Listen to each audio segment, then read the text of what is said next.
हर हर महादेव। शिव पुराण की महान महिमा का वर्णन सुनने के लिए हमारे YouTube चैनल के साथ जुड़े रहें। साथ ही लाइक, शेयर एंड सब्सक्राइब जरूर करें। छठा अध्याय।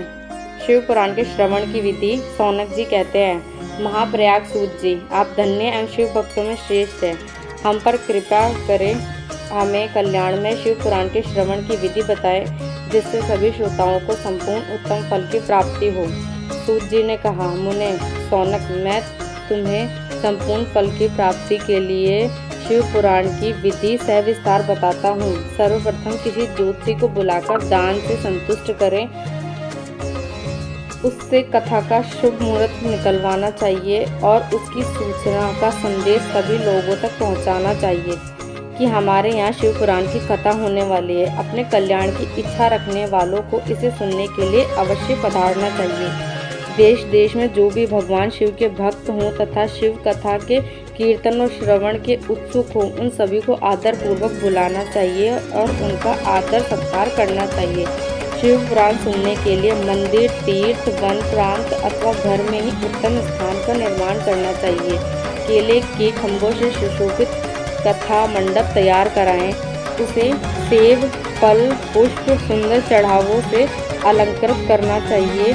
चारों कोनों पर ध्वज लगाकर उसे विभिन्न सामग्री से सुशोभित करें। भगवान शंकर के लिए भक्तिपूर्वक दिव्य आसन का निर्माण करना चाहिए तथा कथावाचकों के लिए भी दिव्य आसन का निर्माण करना चाहिए। नियम पूर्वक कथा सुनने वालों के लिए भी सुयोग आसन की व्यवस्था करें तथा अन्य लोगों के बैठने की भी व्यवस्था करें। कथा बाँचने वाले विद्वानों के प्रति कभी बुरी भावना न रखें। संसार में जन्म तथा गुणों के कारण बहुत से गुरु होते हैं, परंतु उन सब में पुराणों का ज्ञात ही परम गुरु माना जाता है।